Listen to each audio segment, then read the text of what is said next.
ಹುಬ್ಬಳ್ಳಿ ತಾಲೂಕಿನ ಇನಾಮದುರಾಪುರ ಗ್ರಾಮದಲ್ಲಿ ನಡೆದಿರುವಂತಹ ಶ್ರೀಮತಿ ಮಾನ್ಯ ವಿವೇಕಾನಂದ ದೊಡ್ಡಮನಿಯವರ ಮರ್ಯಾದೆಗಳು ಹತ್ಯೆಯನ್ನು ಖಂಡಿಸಿ 5/1/2026 ಒಂದು ಬೃಹತ್ವಾದಂಥ ಪ್ರತಿಭಟನೆ ಸಿದ್ದಾರೂಢ ಮಠದಿಂದ ಹಮ್ಮಿಕೊಂಡಿದ್ದೀವಿ. ಮೌನ ಪ್ರತಿಭಟನೆ ಜೊತೆಗೆ ನೆಹರು ಮೈದಾನದಲ್ಲಿ ಒಂದು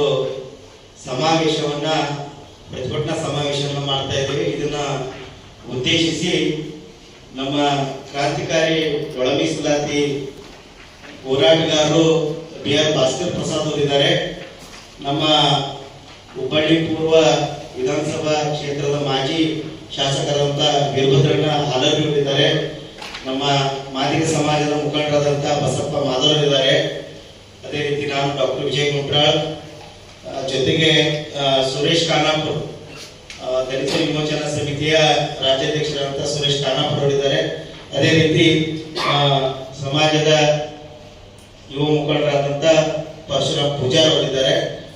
ಈ ಒಂದು ಸುದ್ದಿಗೋಷ್ಠಿಯನ್ನು ಉದ್ದೇಶಿಸಿ ಮಾಜಿ ಶಾಸಕರಾದಂಥ ವೀರಭದ್ರಪ್ಪ ಹಾಲರ್ವಿ ಅವರು ತಮ್ಮ ಮಾತುಗಳನ್ನ ನುಡಿಬೇಕಂತ ಕೇಳ್ತೀವಿ.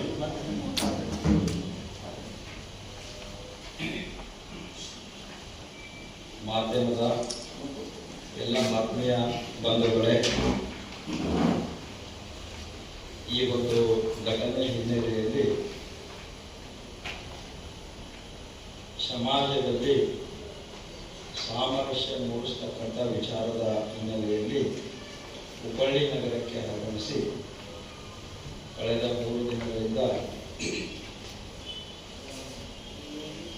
5ನೇ ತಾರೀಕಿಗೆ ನಡೀತಕ್ಕಂಥ ಒಂದು ಮೌನ ಪ್ರತಿಭಟನೆ ನೇತೃತ್ವವನ್ನು ವಹಿಸಿಕೊಂಡಂಥ ಭಾಸ್ಕರ್ ಪ್ರಸಾದ್ ಅವರೇ, ವೇದಿಕೆ ಮೇಲಿರ್ತಕ್ಕಂಥ ಸಮಾಜದ ಎಲ್ಲ ಮುಖಂಡರೇ, ನಮ್ಮ ಜಿಲ್ಲೆಯಲ್ಲಿ ನಡೆದಂಥ ಮಾನ್ಯಳ ಬರ್ಬರ ಹತ್ಯೆ ನಮ್ಮೆಲ್ಲರ ಹೃದಯವನ್ನು ಕಲಕಿದೆ. ನಮ್ಮೆಲ್ಲರಿಗೂ ತೀವ್ರವಾದಂಥ ಮನಸ್ಸಿನ ಘಾಸಿಯನ್ನುಂಟು ಮಾಡಿದೆ. ಇದು ಸಮಾಜದಲ್ಲಿ ಇಂಥ ಘಟನೆಗಳು ಆಗಬಾರ್ದಾಗಿತ್ತು ಅನ್ನೋ ನಮ್ಮ ಉದ್ದೇಶ. ಮುಂದೆ ಕೂಡ ಆಗಬಾರ್ದು ಅನ್ನೋದು ಬಹಳ ಪ್ರಬಲವಾದಂಥ ನಮ್ಮ ವಿಚಾರ. ಹಾಗಾಗಿ ಇದು ಬಹಳ ಸೂಕ್ಷ್ಮ ವಿಷಯ ಆಗಿದ್ದರಿಂದ ಇವತ್ತಿನ ಅಗತ್ಯತೆ ಏನಂದ್ರೆ, ಬಸವಾದಿ ಪ್ರಮುಖರು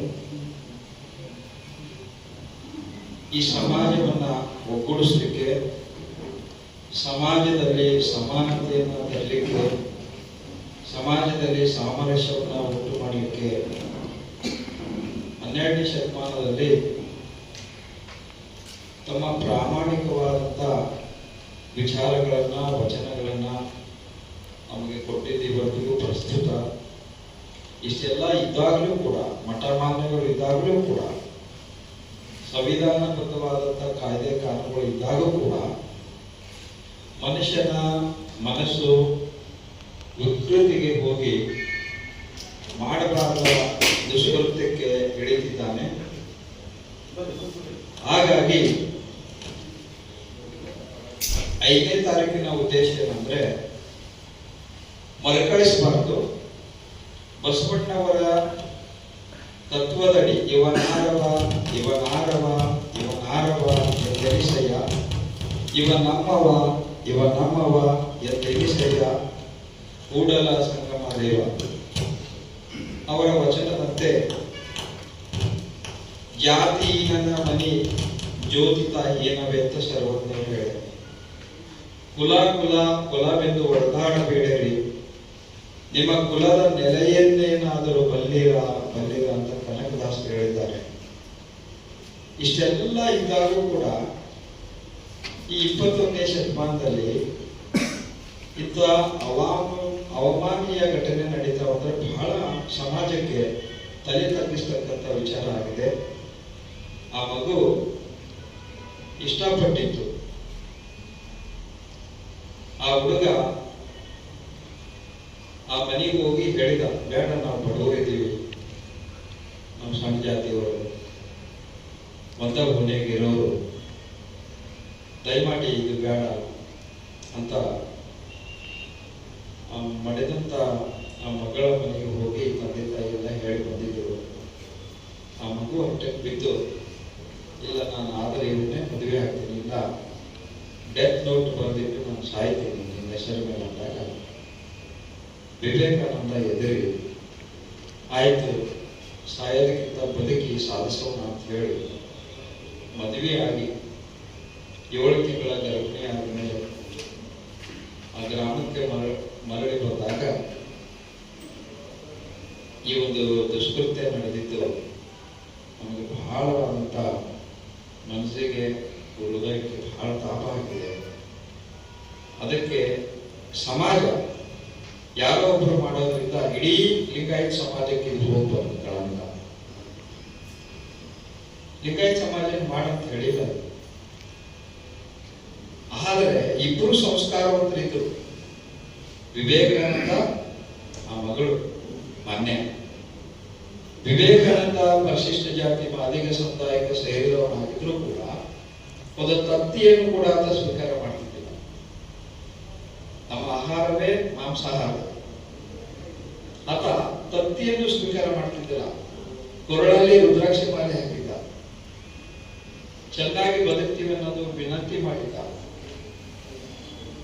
ಆ ಕಟ್ಟಿಗೆ ಕೂತ್ಕೊಂಡು ತಲೆಯಲ್ಲಿ ಹುಳ ಬಿಡ್ತಕ್ಕಂಥ ಒಂದು ಏನು ವ್ಯವಸ್ಥೆ ಇದೆ ಗ್ರಾಮದಲ್ಲಿ, ಇದು ಒಂದೇ ಊರಿನಲ್ಲಿಲ್ಲ, ಒಂದೇ ಗ್ರಾಮದಲ್ಲಿಲ್ಲ. ಅವ್ರು ಹೇಳ್ಬೋದಾಗಿತ್ತು, ಆಯ್ತು ಒಪ್ಪಿ ಮದುವೆ ಆಗೋಣ, ಅವ್ರ ಪಾಡಿಗೆ ಅವ್ರು ಇರ್ಲಿ ಅಂತಿದ್ರೆ ಆ ಮಗು ಬದುಕ್ತಿತ್ತು. ಈತ ಕರಾಟೆಯಲ್ಲಿ ಕೂಡ ಪರಿಣಿತ ಆಗಿದ್ದ, ಈತನು ಕೂಡ ಡಿಗ್ರಿ ಹೋಲ್ಡರ್ ಆಗಿದ್ದ, ಏನು ಜೀವನ ಕಟ್ಕೊಂತಿದ್ರು. ಅದಕ್ಕೆ ಇದು ಮುಂದೆ ಇಂಥವು ಹಾಕಬಾರ್ದು. ನಮ್ಮ ಹುಬ್ಬಳ್ಳಿ ಗ್ರಾಮದಲ್ಲಿ ನಡೆದಂತ ಈ ಘಟನೆ ಇಡೀ ರಾಷ್ಟ್ರಕ್ಕೆ ಇದು ಸಂದೇಶ ಹೋಗ್ಬೇಕು. ಮರ್ಯಾದೆಗೇಡಿ ಹತ್ಯೆ ಹಾಗೆ ಜೀವಹಾನಿ ಆಗಬಾರ್ದು, ಜಾತಿ ಸಂಘರ್ಷ ಆಗಬಾರ್ದು ಅನ್ನೋದಕ್ಕೆ ನಾವು ಸಿರಿ ಆರೋಗ್ಯ ಮಟ್ಟದಿಂದ ನೆಹರು ಮೈದಾನದವರೆಗೆ ಮೌನವಾಗಿ ಸಮಾಜದ ಮೇಲೆ ಗಾಢವಾದಂತ ಪರಿಣಾಮ ಬೀರೋ ದೃಷ್ಟಿಯಿಂದ ಹಾರಾಟ, ಕೂಗಾಟ, ಚೀರಾಟ, ಘೋಷಣೆಗಳು ಯಾವುದೂ ಇಲ್ಲದೇನೆ ಆರೂಢ ಆಶೀರ್ವಾದ ಪಡ್ಕೊಂಡು ಸಮಾಜದಲ್ಲಿ ಜಾತಿ ಸಂಘರ್ಷ ಬೇಡ, ಪ್ರೀತಿಯಿಂದ ಇರೋಣ, ನಾವೆಲ್ಲ ಪ್ರೀತಿಯಿಂದ ಇರೋಣ, ಸಮಾಜ ಕಟ್ಟೋಣ, ದೇಶ ಕಟ್ಟೋಣ ಅನ್ನೋ ಒಂದು ಸಂದೇಶವನ್ನ ಈ ಮಾನ್ಯಳ ಹತ್ಯೆಯಿಂದ ಸಮಾಜಕ್ಕೆ ಒಂದು ಸಂದೇಶ ಹೋಗ್ಬೇಕು ಅನ್ನೋದಕ್ಕೆ ನಾವು ಶ್ರೀಗಳಿಗೆ ಕೂಡ ವಿನಂತಿ ಮಾಡ್ತಾ ಇದ್ದೀವಿ. ಮಠಾಧೀಶರಿಗೆ ತಾವು ಬಂದು ಇಂಥ ಘಟನೆಯನ್ನು ಖಂಡಿಸರಿ, ಇದಕ್ಕೆ ಮುಂದೆ ಅವಕಾಶ ಆಗಬಾರ್ದು ಅನ್ನೋದಕ್ಕೆ ಶ್ರೀಗಳನ್ನು ಕೂಡ ನಾವು ವಿನಂತಿ ಮಾಡ್ತಾ ಇದ್ದೀವಿ. ಒಟ್ಟಾರೆ ನಾಗರಿಕ ಸಮಾಜ ಇದನ್ನ ಖಂಡಿಸ್ತಕ್ಕಂಥ ಘಟನೆ ಆಗಿದ್ದರಿಂದ ಇವತ್ತು ಆ ಮಗಳ ಜೀವ ಕೊಟ್ಟಂತ ತಾಯಿಗೂ ಕೂಡ ಎಷ್ಟು ನೋವು ಆಗಿರಬಾರ್ದು. ಆ ಕೊಡಲಿ ಪೆಟ್ಟು ತಿಂದಾಗ ಆ ಮಗು ಎಷ್ಟು ಪಶ್ಚಾತ್ತಾಪ ಪಟ್ಟಿರ್ಬೋದು, ನವಜಾತ ಶಿಶು ಯಾಕೆ ಒದ್ದಾಡಿರ್ಬೋದು. ಇವಕ್ಕ ನನ್ನ ಪತ್ರಿಕಾ ಮಾಧ್ಯಮದ ಬಂಧುಗಳಲ್ಲಿ ಈ ಘಟನೆನೇ ಬೇರೆ, ಇದರ ಒಂದು ಹೋರಾಟದ ರೀತಿ ನೀತಿನೇ ಬೇರೆ. ಇದಕ್ಕೆ ಸಮಾಜಕ್ಕೆ ಒಂದು ಬೆಳಕು ಚೆಲ್ಲೋ ರೀತಿಯಲ್ಲಿ ತಮ್ಮ ಒಂದು ಸಲಹೆ ಮತ್ತು ಸೂಚನೆ ಕೂಡ ಅತ್ಯಗತ್ಯ ಆಗಿದೆ ಅಂತ ನಾನು ವಿನಂತಿಯನ್ನು ಮಾಡ್ತಾ, ಇದು ಸಂಘರ್ಷಕ್ಕೆ ಹಿಡಿಯೋ ಬದಲು ಸಾಮರಸ್ಯದೆಡೆಗೆ ಸಮಾಜವನ್ನು ಕಟ್ಟಬೇಕಂತ ಹೇಳಿ ನಮ್ಮೆಲ್ಲರ ಪರಿಕಲ್ಪನೆ ಆಗಿದೆ ಅಂತ ಹೇಳ್ತಾ, ಮುಂದಿನ ವಿಚಾರವನ್ನ ಹೋರಾಟಗಾರರಾದಂಥ ಭಾಸ್ಕರ್ ಪ್ರಸಾದ್ ಇಲ್ಲಿ ತಮ್ಮನ್ನು ಉದ್ದೇಶಿಸಿ ಮಾತನಾಡ್ತಾರೆ.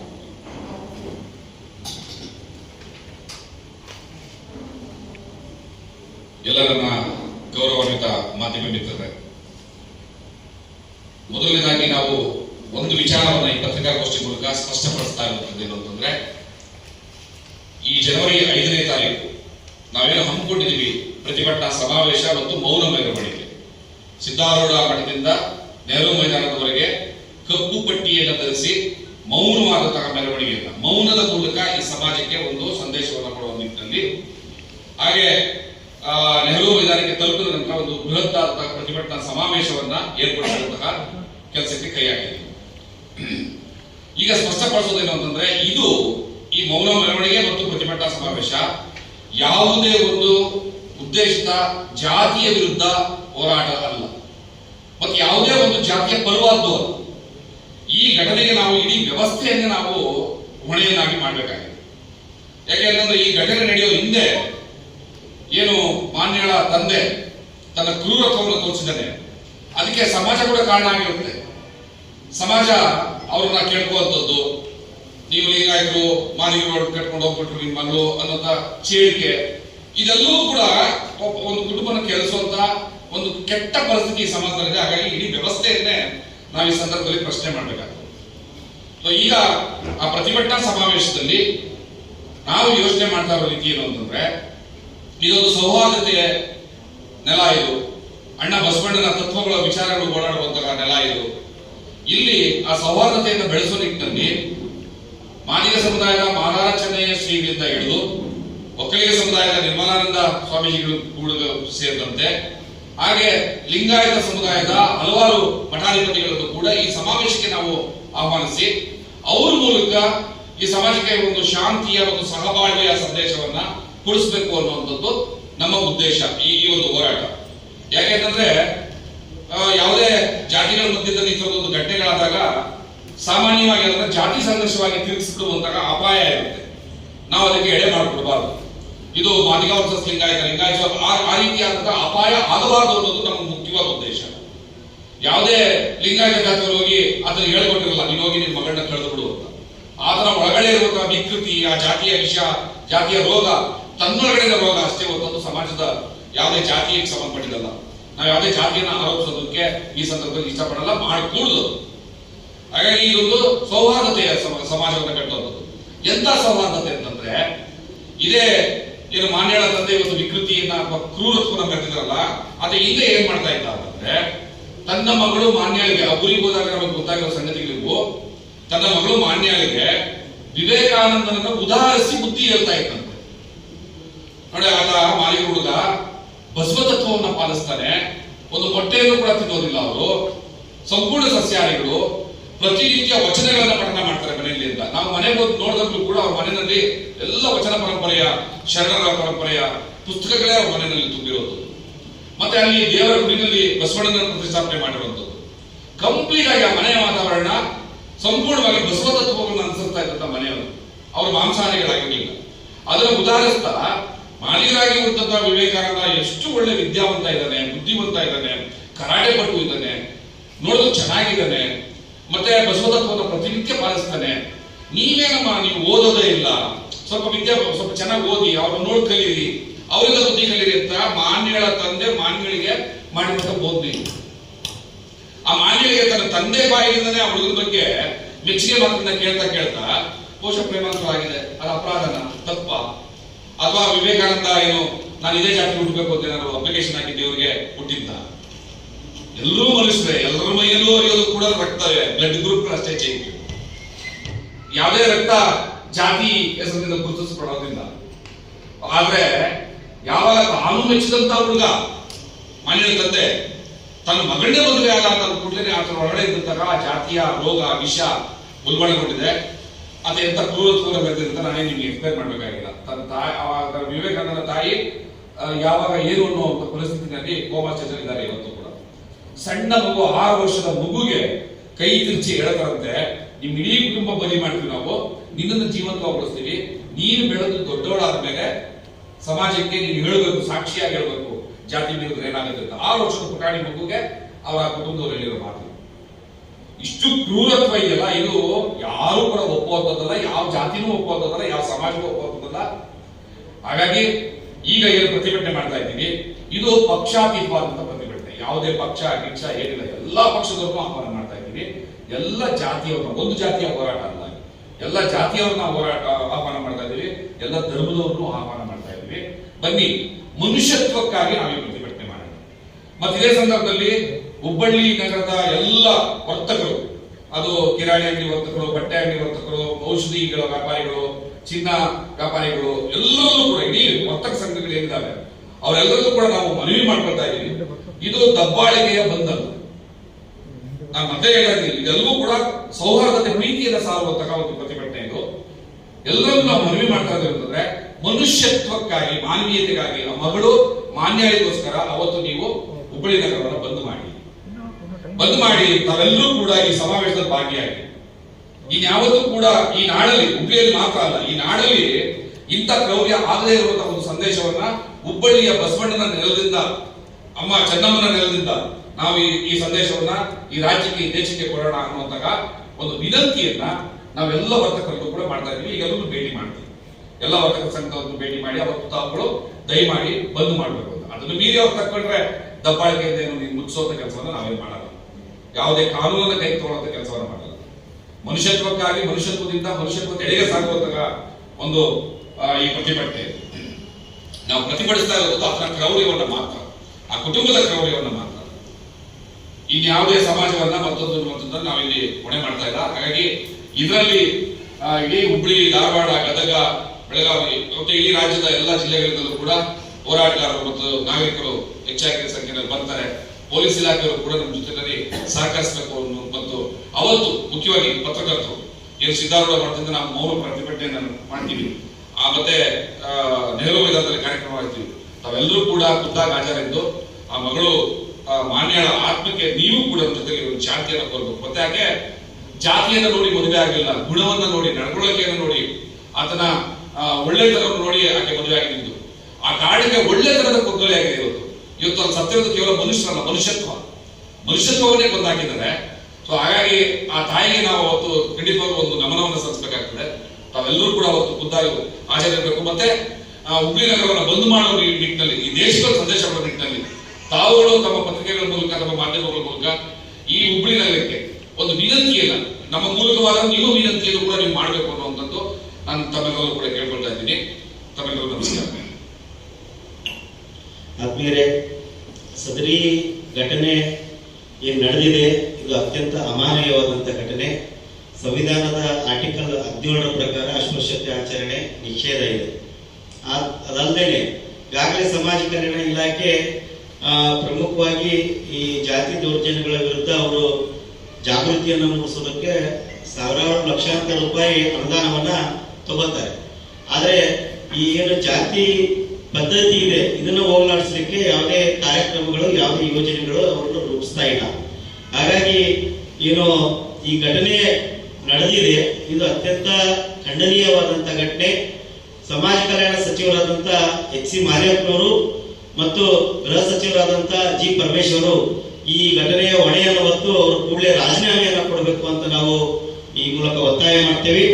ಅಲ್ಲದೆ ಏನು ರಾಜ್ಯದಲ್ಲಿ ನೂರಾರು ಸಂಖ್ಯೆಯಲ್ಲಿ ಈ ರೀತಿ ದಲಿತರ ಮೇಲೆ ದೌರ್ಜನ್ಯ ಆಗ್ತಾ ಇದೆ. ಆದ್ರೆ ಮಾನ್ಯ ಮುಖ್ಯಮಂತ್ರಿಗಳು ನಾನು ದಲಿತರಾಮಯ್ಯ ಅಂತ ಹೇಳ್ತಾರೆ, ಅಂದ್ರೆ ದಲಿತರ ಕಗ್ಗೊಲೆ ಆಗ್ತಾ ಇದೆ, ಅವರು ಸ್ಟೇಟ್ಮೆಂಟ್ ಕೊಡ್ತಾ ಇಲ್ಲ. ಇಷ್ಟು ದಿನ ಆದ್ರೂ ಕೂಡ ಇದು ರಾಷ್ಟ್ರ ಮಟ್ಟದಲ್ಲಿ ಸುದ್ದಿಯಾಗಿದೆ. ಇಂಥ ಅಮಾನವೀಯ ಘಟನೆಯನ್ನ ಎಲ್ಲಾ ಸಂಘಟನೆಗಳು, ದಲಿತರಷ್ಟೇ ಅಲ್ಲ ಎಲ್ಲಾ ವಿವಿಧ ಪ್ರಗತಿಪರ ಸಂಘಟನೆಗಳು ಎಲ್ಲರೂ ಕೂಡ ಖಂಡನೆ ಮಾಡಿ ಇದರ ವಿರುದ್ಧ ಹೋರಾಟಗಳನ್ನ ಮಾಡಿದ್ದಾರೆ. ಆದ್ರೆ ಮುಖ್ಯಮಂತ್ರಿಗಳು ಇದ್ರ ಬಗ್ಗೆ ಬಾಯಿ ಬಿಡ್ತಾ ಇಲ್ಲ ಅಂತಂದ್ರೆ ಅವ್ರು ಯಾರ ಪ್ರಭಾವಕ್ಕೆ, ಯಾರ ಒತ್ತಡಕ್ಕೆ ಒಳಗಾಗಿದ್ದಾರೆ ಅನ್ನುವಂಥದ್ದು ಅವರು ಸ್ಪಷ್ಟಪಡಿಸಬೇಕು. ಅಂತೆಯೇ ಈ ಬಗ್ಗೆ ಆ ಕುಟುಂಬಕ್ಕೆ ಸೂಕ್ತ ರಕ್ಷಣೆಯನ್ನ ಕೊಡಬೇಕು. ಯಾಕಂದ್ರೆ ಮುಂದೆ ಅವರ ಹೋಗಿ ಜೀವನ ನಡೆಸಲಿಕ್ಕೆ ಅವ್ರಿಗೆ ತೊಂದರೆ ಆಗಬಾರ್ದು, ಅವ್ರಿಗೆ ಸೂಕ್ತವಾದಂತ ರಕ್ಷಣೆ ಕೊಡಬೇಕು. ಅದ್ರ ಜೊತೆಗೆ ಅವ್ರ ಕುಟುಂಬಕ್ಕೆ ಪರಿಹಾರವನ್ನ ಘೋಷಣೆ ಮಾಡಬೇಕು ಅನ್ನೋದ್ರ ಜೊತೆಗೆ ಅವತ್ತಿನ ದಿವಸ ಏನು ಸಮಾವೇಶ ಮಾಡ್ತೀವಿ, ಸಮಾವೇಶ ದಿನ ಜಿಲ್ಲಾ ಉಸ್ತುವಾರಿ ಸಚಿವರು ಸ್ಥಳಕ್ಕೆ ಬರಬೇಕು, ಬಂದು ಈವರೆಗೂ ಯಾವೆಲ್ಲ ಕ್ರಮಗಳನ್ನ ಕೈಗೊಂಡಿದ್ದಾರೆ ಅನ್ನೋದನ್ನ ಎಲ್ಲಾ ಮಠಾಧೀಶರ ಸಮ್ಮುಖದಲ್ಲಿ ಅವರು ವಿವರಣೆಯನ್ನು ಕೊಡಬೇಕು. ಜೊತೆಗೆ ಆ ಕುಟುಂಬಕ್ಕೆ ಅವತ್ತಿನ ದಿನನೇ ಅವರು ಪರಿಹಾರವನ್ನ ಘೋಷಣೆ ಮಾಡಬೇಕು. ಆ ವಿವೇಕಾನಂದನಿಗೆ ಸರ್ಕಾರಿ ಉದ್ಯೋಗ ಕೊಡಬೇಕು ಅಂತೇಳಿ ನಾವು ಒತ್ತಾಯ ಮಾಡ್ತಾ ಇದ್ದೀವಿ. ಈ ಹಿನ್ನೆಲೆಯಲ್ಲಿ ಎಲ್ಲ ಮಾಧ್ಯಮ ಮಿತ್ರರು ತಾವೆಲ್ಲರೂ ಹೆಚ್ಚಿನ ಸಂಖ್ಯೆಯಲ್ಲಿ ಈ ಒಂದು ಸುದ್ದಿಯನ್ನ ರಾಷ್ಟ್ರ ಮಟ್ಟದಲ್ಲಿ ತಲುಪಿಸಲಿಕ್ಕೆ ತಮ್ಮೆಲ್ಲರ ಕೊಡುಗೆ ಅಪಾರವಾಗಿದೆ. ತಮ್ಮ ನಾವು ಈ ಮೂಲಕ ಧನ್ಯವಾದಗಳನ್ನ ಸಲ್ಲಿಸ್ತಾ ಇದ್ದೇವೆ. ಇದೇ ರೀತಿ ತಾವು ಈ ಶೋಷಿತ ವರ್ಗಗಳ ಪರವಾಗಿ ಧ್ವನಿಯನ್ನ ಎತ್ತಿರಿ ಅಂತ ನಂಬ್ಕೊಂಡು ನಾ ಈ ಮೂಲಕ ತಮ್ಮಲ್ಲಿ ಧನ್ಯವಾದಗಳನ್ನ ಹೇಳ್ತಾ ಇದ್ದೀನಿ.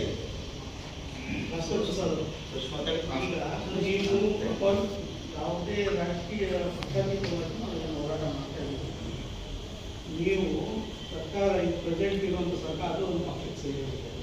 ಈ ರೀತಿಯಾಗಿ ಬ್ಲೇಮ್ ಗೇಮ್ ಮಾಡೋದ್ರಿಂದ ಅದು ರಾಜಕೀಕರಣಗೊಳ್ಳಲ್ಲ. ಇದರಲ್ಲಿ ಎಂತ ರಾಜಕೀಯ ಇಲ್ಲ.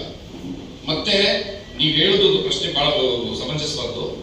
ಸರ್ಕಾರವನ್ನು ಬ್ಲೇಮ್ ಮಾಡ್ತೀವಿ. ಯಾಕೆ ಅಂತಂದ್ರೆ ತಾವುಗಳೇ ಗೊತ್ತಿದೆ, ಅಲ್ಲೆಲ್ಲೋ ಯಾರೋ ಒಂದು ಸಣ್ಣ ಗಲಭೆ ಆಗುತ್ತೆ, ಯಾರೋ ರೌಡಿ ಶೀಟರ್ ಸಾಯ್ತಾನೆ, ಯಾರೋ ಕೆಲಸ ಬಂದು ಸಾಯ್ತಾನೆ, ಇಡೀ ಸರ್ಕಾರ ಅವ್ರ ಮನೆಗೆ ಹೋಗುತ್ತೆ, ಲಕ್ಷಗಟ್ಟಲೆ ಪರಿಹಾರವನ್ನು ಘೋಷಣೆ ಮಾಡ್ತಾರೆ. ಇಲ್ಲಿ ಮನುಷ್ಯತ್ವದ ಕಗ್ಗೋಲೆ ಆಗಿದೆ.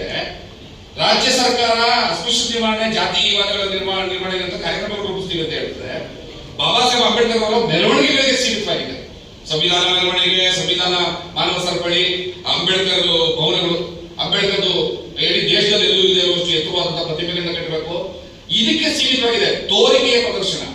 ಆದ್ರೆ ಈ ಘಟನೆ ನಡೆದು ಕೂಡಲೇ ಮುಖ್ಯಮಂತ್ರಿ ಆಗಲಿ, ಸಮಾಜ ಕಲ್ಯಾಣ ಸಚಿವರಾಗಲಿ, ಮತ್ತೆ ಗೃಹ ಮಂತ್ರಿ ಆಗಲಿ ಸ್ಥಳಕ್ಕೆ ಆಗಮಿಸಬೇಕಿತ್ತು. ಸ್ಥಳಕ್ಕೆ ಆಗಮಿಸಿ ಆ ಕುಟುಂಬಕ್ಕೆ ನೈತಿಕವಾದಂತಹ ಬೆಂಬಲವನ್ನು ತಕ್ಷಣದಲ್ಲಿ ಕೊಡಬೇಕಿತ್ತು. ಉಗ್ರವಾದ ಕ್ರಮಕ್ಕೆ ಆಗ್ರಹಿಸಬೇಕಿತ್ತು. ಇಲ್ಲಿ ಕೊಲೆಗೆ ಶಿಕ್ಷೆ ಇದೆ, ಅತ್ಯಾಚಾರಕ್ಕೆ ಶಿಕ್ಷೆ ಇದೆ, ಹೊಸ ಕಾಯ್ದೆಯನ್ನು ರೂಪಿಸುವ ಅಂತ ನಿನ್ನೆ ಮುಖ್ಯಮಂತ್ರಿಗಳು ಜನರಾಜ್ಯೋತ್ಸವ ಅನ್ನೋ ಕಾರ್ಯಕ್ರಮದಲ್ಲಿ ಭಾಗವಹಿಸಿ ಹೇಳ್ತಾ ಇದ್ದಾರೆ. ಯಾಕೆ ಇರುವ ಕಾಯ್ದೆಗಳನ್ನ ಪರಿಣಾಮಕಾರಿಯಾಗಿ ಅನುಷ್ಠಾನಗೊಳಿಸೋದಕ್ಕಾಗೋದಿಲ್ವಾ? ಈ ಘಟನೆ ನಡೆದಾಗ ಇಂಥ ಘಟನೆಗಳು ನಡೆದ ಕೂಡಲೇ ಸರ್ಕಾರ ಅದು ಬರೋದ್ರ ಮೂಲಕ ಸತ್ಯವನ್ನು ಬದುಕಿಸ್ತಾರೆ ಅಂತ ಅಲ್ಲ. ಆದ್ರೆ ಒಂದು ಸಮಾಜಕ್ಕೆ ಒಂದು ಸಂದೇಶ ಹೋಗುತ್ತೆ.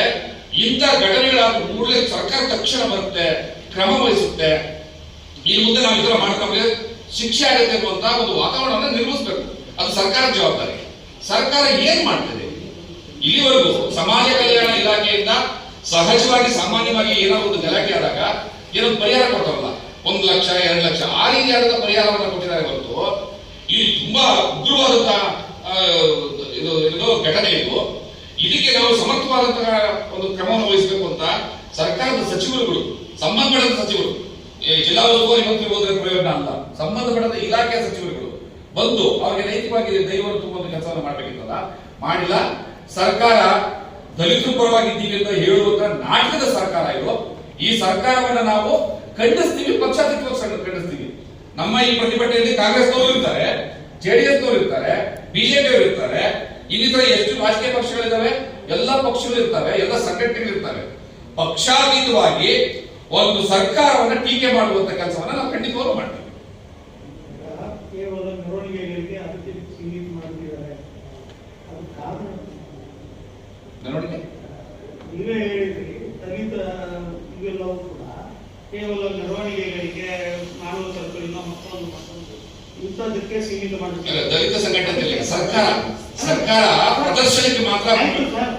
ಬಟ್ ಅದು ಸರ್ಕಾರ ನೇರವಾಗಿ ಮಾಡಲ್ಲ, ದಲಿತ ಸಂಘಟನೆಗಳ ಮೂಲಕನೇ ಮಾಡುತ್ತೆ. 1 ಲಕ್ಷನೋ 50,000 ದುಡ್ಡು ಕೊಡ್ತಾರೆ, 1 ಲಕ್ಷ 2 ಲಕ್ಷ. ಇವುದಲ್ಲಿ ಯಾರು ಪಾಲನೆ? ನಮ್ದು ತಪ್ಪೇ ಇದೆ ಸರ್. ಮತ್ತೆ ಅದನ್ನಲ್ಲ ಈಗ ಜಿಲ್ಲಾಧಿಕಾರಿಗಳ ನೇತೃತ್ವದಲ್ಲಿ ಮೀಟಿಂಗ್ ನಡೀತಾರೆ, ದಲಿತ ದೌರ್ಜನ್ಯಕ್ಕೆ ಸಂಬಂಧಿಸಿದ ಇವರೇ ಹೋಗಿ ನಿಮ್ಮವರೇ ಹೋಗಿ ರಿಜಿಸ್ಟರ್ ಸಹಿ ಮಾಡಿ ಬರ್ತಾರೆ. ಯಾವನಾದ್ರು ಒಬ್ಬನಾದ್ರು DC ಕೇಳಿದಾನ, ನೀನ್ ಕೊಟ್ಟಿರಮ್ಮ ಭೇಟಿ ಯಾವಾಗಾದ್ರು ಅಂತ ಕೇಳಿ, ಎಲ್ಲರೂ ನೋಡಿದೆ ಅಂತ ಕೇಳಿದಾನೆ. ಸತ್ಯ ಸರ್, ಸತ್ಯ. ನಮ್ಮ ತಪ್ಪನ್ನು ಕೂಡ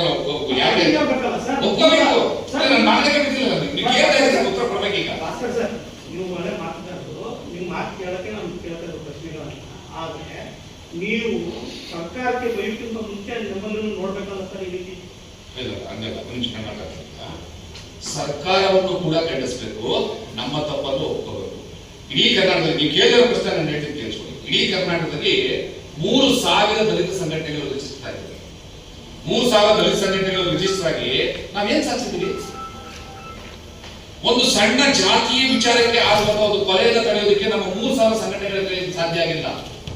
ಯಾಕೆ ಅಂತಂದ್ರೆ ನಮ್ಮ ದಲಿತ ಸಮುದಾಯಗಳು ಅಧಿಕಾರಸ್ಥ ಸಮುದಾಯಗಳಾಗಲಿಲ್ಲ. ನೀವು ಹೇಳಿದಾಗೆ ಒಬ್ಬ ತಹಸೀಲ್ದಾರ್ ನನ್ನ ಹೆಸರನ್ನ ಹಿಡಿದು ಮಾತಾಡಿಸ್ಬಿಟ್ರೆ ಸಾಕು, ನಾನು ಧನ್ಯ. ಒಬ್ಬ DC ನನ್ನನ್ನು ಕರೆದು ಟೇಬಲ್ ಕೂರ್ಸ್ಕೊಂಡು ಮಾತಾಡಿಸ್ಬಿಟ್ರೆ ಸಾಕು, ನಾನು ಧನ್ಯ. ಒಂದು ಸಣ್ಣ ಕಾರ್ಯಕ್ರಮ ಕೊಟ್ಬಿಟ್ರೆ ಸಾಕು, ನಾನು ಧನ್ಯ. ಮತ್ತೆ ಇನ್ನೊಂದು ಮಹಾ ತಪ್ಪು ನಾವು ಮಾಡ್ತಾ ಇರೋದು ಅಂತಂದ್ರೆ, ಒಂದು ಪಕ್ಷ ಯಾವುದೋ ಕೋಮುವಾದಿ ಪಕ್ಷ, ಹಾಗಾಗಿ ಅದು ಅಧಿಕಾರಿ ಬಂದ್ಬಿಟ್ರೆ ನಾವು ಸತ್ತೇ ಹೋಗ್ಬಿಡ್ತೀವಿ, ನೇಣಾಕೊಂಡ್ಬಿಡ್ತೀವಿ, ನಾಳೆ ಬೆಳಗ್ಗೆ ಉಳಿಯೋದೇ ಇಲ್ಲ. ನಾವು ಜಾತ್ಯತೀತತೆ ಕರ್ಕೊಳ್ತಾ ಇರುವಂತಹ ಪಕ್ಷವನ್ನ ಗೆಲ್ಲಿಸಬೇಕು ಅನ್ನೋದು ಒಂದು ಭ್ರಮೆ ಇದ್ದೀವಿ ನಾವು. ನಮಗೆ ಈ 2 ಪಕ್ಷಗಳ ಮಧ್ಯೆ ವ್ಯತ್ಯಾಸಗಳೇ ಗೊತ್ತಿಲ್ಲ. ನಮಗೆ ಎರಡು ಒಂದೇ ಘಟ ಸರ್ಪದ ಮರಿ ಸರ್ಪಗಳಿವೆ ಎರಡು ಕೂಡ.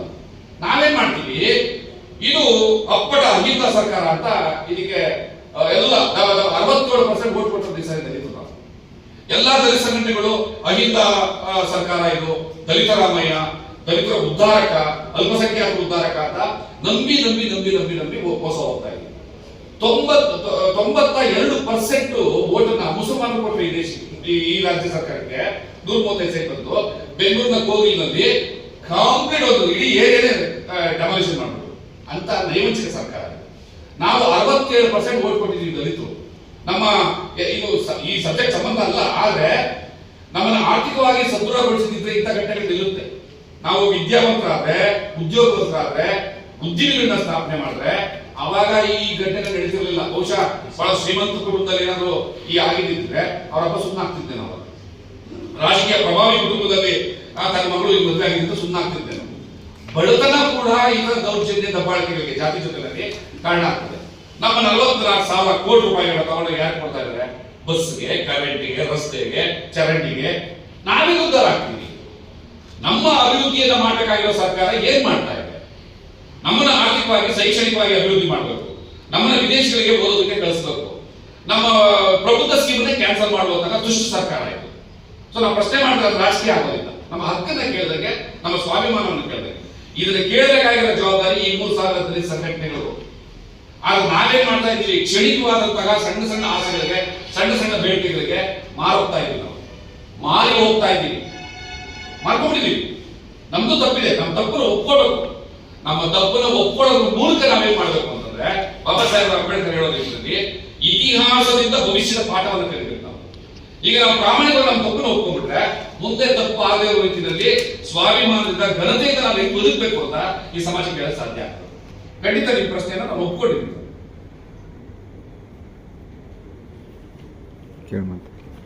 ಪ್ರಶ್ನೆ ಇದೆಯಾ? ದಲಿತ ವಿಮೋಚನಾ ಸಮಿತಿಯ ಅಧ್ಯಕ್ಷರಾದಂತಹ ಸುರೇಶ್ ಖಾನಾಪುರ ಅವರು ನನ್ನ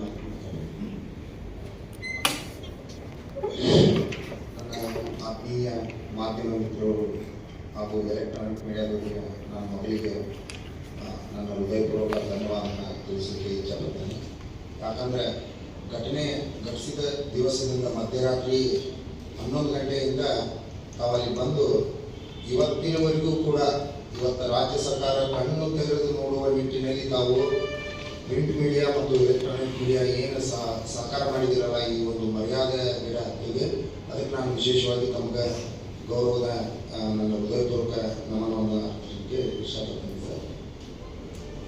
ಈಗೇನು 5 ತಾರೀಕಿಗೆ ಈ ಒಂದು ಮೌನ ಕಪ್ಪು ಬಟ್ಟೆಯನ್ನು ಕಟ್ಟಿಕೊಂಡು ಏನು ರಾಜ್ಯ ಸರ್ಕಾರದ ಗಮನವನ್ನು ಸೆಳೆಯಲಿಕ್ಕೆ ಮತ್ತು ಜೊತೆಗೆ ಎಲ್ಲ ಸಮುದಾಯದ ಮಠಾಧೀಶರು ಒಂದು ಸೌಹಾರ್ದದ ವೇದಿಕೆಯನ್ನ ಏನು ನಿರ್ಮಾಣ ಮಾಡ್ತಿದ್ದೀವಲ್ಲ, ನಮ್ಮ ಭಾಸ್ಕರ್ ಪ್ರಸಾದ್ ಅವರು ಅದರಲ್ಲಿ ಬೇಡಿಕೆಗಳನ್ನ, ಒತ್ತಾಯವನ್ನ ಏನು ವ್ಯಕ್ತಪಡಿಸಿದ್ರಲ್ಲ, ಅದರ ಜೊತೆಯಲ್ಲಿ ನಾನು ನೇರವಾಗಿ ಕಠೋರವಾಗಿ ಹೇಳಕ್ಕೆ ಇಷ್ಟಪಡ್ತೀನಿ. ಏನು ಈ SC/ST ಮೀಸಲಾತಿಯಲ್ಲಿ ಮೀಸಲು ಕ್ಷೇತ್ರದಲ್ಲಿ ಏನು ಶಾಸಕರಾದಲ್ಲ ಈ ರಾಜ್ಯದಲ್ಲಿ, ಅವರಿಗೆ ನಾಚಿಕೆ ಬರ್ಬೇಕಂತ ನಾನು ಈ ಮಾಧ್ಯಮ ಮುಖಾಂತರ ಹೇಳಕ್ಕೆ ಇಷ್ಟಪಡ್ತೀನಿ. ಯಾಕಂದ್ರೆ ಈ ರಾಜ್ಯದಲ್ಲಿ ಒಬ್ರು ಕೂಡ ಈ ಒಂದು ಮರ್ಯಾದೆಗೇಡ ಹತ್ಯೆಯ ನಮ್ಮ ಸ್ಥಳೀಯ ಶಾಸಕರು ಬಂದು ವಿಸಿಟ್ ಮಾಡಿದ್ರೆ ಅದನ್ನು ಹೊರತುಪಡಿಸಿದ್ರೆ ಇಡೀ ರಾಜ್ಯದಲ್ಲಿ ಯಾರು ಕೂಡ ಈ ವಿಷಯದ ಬಗ್ಗೆ ಪ್ರತಿಕ್ರಿಯೆಯನ್ನ ನೀಡಲಿಲ್ಲ. ಅವರು ಗೋವಿಂದ ಕಾರಜೋಳ ಅವರು ಇರ್ಬೋದು, ನಮ್ಮ RB ತಿಮ್ಮಾಪುರ ಅವರು ಇರ್ಬೋದು, HC ಮಾದೇವಪ್ಪ ಅವರು ಇರ್ಬೋದು, ಗೃಹ ಸಚಿವರು ಇರ್ಬೋದು, ಸಿದ್ದರಾಮಯ್ಯ ಅವರು ಇರ್ಬೋದು. ನಮ್ದು ಒಂದೇ ಒಂದು ಏನು, ನೀವು ಎಲ್ಲ ವಿಷಯದಲ್ಲಿ ಪರಿಹಾರವನ್ನ ಘೋಷಣೆ ಮಾಡ್ತೀರಾ, ಅಟ್ಲೀಸ್ಟ್ ಸೌಜನ್ಯಕ್ಕಾದ್ರೂ ಮಾನವೀಯತೆ ಮೌಲ್ಯಕ್ಕಾದ್ರೂ ಒಬ್ರು ಕೂಡ ಆ ಒಂದು ಕುಟುಂಬಕ್ಕೆ ಧೈರ್ಯವನ್ನ, ಶಕ್ತಿಯನ್ನ ತುಂಬುವಂತ ಕೆಲಸವನ್ನ ಮಾಡಿಲ್ಲ. ಈ ಸರ್ಕಾರಕ್ಕೆ ನಾವು ವಿಶೇಷವಾಗಿ ನಮ್ಮ SC/ST ಶಾಸಕರಿಗೆ ಈ ಪತ್ರಿಕಾಗೋಷ್ಠಿ ಮುಖಾಂತರ ಧಿಕ್ಕಾರವನ್ನ ಹೇಳಲಿಕ್ಕೆ ಬಯಸ್ತೀನಿ. ಮತ್ತೆ ಆ ಒಂದು ವೇದಿಕೆಯಲ್ಲಿ ವಿಶೇಷವಾಗಿ ನಮ್ದು ಅತ್ಯಂತ ಪ್ರಮುಖವಾಗಿ ಈ ಪ್ರಕರಣವನ್ನ ತ್ವರಿತ ನ್ಯಾಯಾಲಯಕ್ಕೆ ತರಬೇಕು ಹಾಗೂ ನಮಗೆ ವಿಶೇಷ ಅಭಿಯೋಜಕರನ್ನ ನೇಮಿಸಬೇಕು. ಮತ್ತೆ ಈ ಪ್ರಕರಣ ಒಂದೇ ವರ್ಷದಲ್ಲಿ ಇತ್ಯರ್ಥಗೊಂಡು ಆರೋಪಿತರಿಗೆ ಶಿಕ್ಷೆ ಆಗಬೇಕು ಅನ್ನೋದೇ ನಮ್ಗೆ ಅತ್ಯಂತ ಮುಖ್ಯವಾದಂತ ಒತ್ತಾಯವನ್ನ ಇರ್ತಿತ್ತಂತ ಹೇಳಿಕೆ ಬಯಸ್ತೀನಿ. ಇನ್ನು ಉಳಿದ ಸರ್ಕಾರ ನಮ್ಮ ಕಾನೂನಿನ ನಿಯಮಾವಳಿ ಪ್ರಕಾರ ಅವ್ರು ಮಾಡಲೇಬೇಕು, ಮಾಡೇ ಮಾಡ್ತಾರ. ಅದನ್ನ ನಾವು ಪೇಪರ್ ಮೂವ್ಮೆಂಟ್ ಮಾಡೋದನ್ನು ಮಾಡೇ ಮಾಡ್ತೀವಿ. ಆದ್ರೆ ವಿಶೇಷವಾಗಿ ಇದನ್ನ ಸ್ಪೆಷಲ್ ಪ್ರಕರಣ ಅಂತ ಪರಿಗಣಿಸ್ಬೇಕಂತಂದ್ರೆ ನಾನು ಈ ಮಾಧ್ಯಮದ ಮೂಲಕ ಹೇಳಿಕೆ ಬಯಸ್ತೀನಿ. ಆಮೇಲೆ ಸರ್ ಪ್ರಶ್ನೆ ಕೇಳಿದ್ರೆ ನನಗೆ ಭಾಳ ಖುಷಿ ಆಯ್ತು. ಇಡೀ ಧಾರವಾಡ ಜಿಲ್ಲೆಯಲ್ಲಿ ತಹಸೀಲ್ದಾರ್ ಕಚೇರಿಯಿಂದ ಹಿಡಿದು DC ಆಫೀಸ್ವರೆಗೂ ರಿಜಿಸ್ಟರ್ಗೆ ಸಹಿ ಮಾಡೋದು ರಿಜೆಕ್ಟ್ ಮಾಡಿದ್ದ ನಮ್ಮ ಕರ್ನಾಟಕ ದಲಿತ ವಿಮೋಚನ ಚಳವಳಿ ನಾವು ಸಂಘಟನೆಗಾರ ಹೋಗಿ ಕುಂದಿರ್ತೇವೆ ಸರ್. ಫಸ್ಟ್ ಪ್ರಶ್ನೆ ಅದನ್ನೇ ಕೇಳಿದ್ದೇನೆ. ಇಂದಿನ ನಡಾವಳಿಗೆ ನ್ಯಾಯ ಇಲಾಖೆಗೆ ನಮಗಾದಂಥ ತೊಂದರೆಗಳನ್ನ ನೀವು ಯಾರಿಗೆ ಕಳಿಸಿರಿ ಫಸ್ಟ್ಗೆ ಅದನ್ನು ತಂದು ತೋರಿಸಿ. ಕಣ್ಣೀರು ಹಾಕಕ್ಕೆ ನಿಂತು ಕೊಡ್ತಾರೆ ಸರ್. ತಹಸೀಲ್ದಾರ್ ಇಡಿಗಳು ಅಂತ ಅಂತ ಕೊಡ್ತಾರೆ. ಆಮೇಲೆ ರಿಜಿಸ್ಟರ್ ಒಳಗೆ ಏನು ಬರ್ತೀರಿ ಇಲ್ಲ ಅಂತ ಸಹಿ ಮಾಡಲ್ಲ ಅಂತ ಫಸ್ಟ್ಗೆ ಆಟ ಹಿಡಿಯೋಣ ನಾವು ಸರ್. ನಾವು ಯಾವಾಗ ಅಟೆಂಡ್ ಆಗ್ಯಾವ ಸರ್ ಸಭೆಗದ. ಆದ್ರೆ ನೀವು ಪ್ರಶ್ನೆ ಮಾಡಿದ್ದಕ್ಕೆ ನಂಗೆ ಭಾಳ ಖುಷಿ ಆಗಿದೆ ಸರ್. Thank you sir.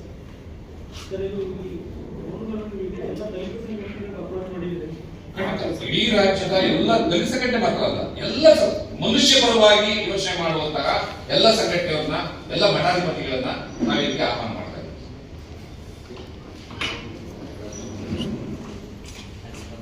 ಈ ಸುದ್ದಿಗೋಷ್ಠಿಯಲ್ಲಿ ಆಗಮಿಸಿ ಎಲ್ಲ ವಿಷಯವನ್ನ ತೆಗೆದುಕೊಂಡಿರುವಂತ ನಮ್ಮ ಮಾನ್ಯ ಮಾಧ್ಯಮ ಮಿತ್ರರಿಗೆ ಧನ್ಯವಾದಗಳನ್ನು ಸಲ್ಲಿಸ್ತಾ ಇದ್ದೀನಿ sir. The voice of Madiga, ನಿಮ್ಮಿಂದ ನಿಮಗಾಗಿ, ಸತ್ಯದ ಪರವಾಗಿ, ಸಮಾನತೆಯ ಹಾದಿಯಲ್ಲಿ.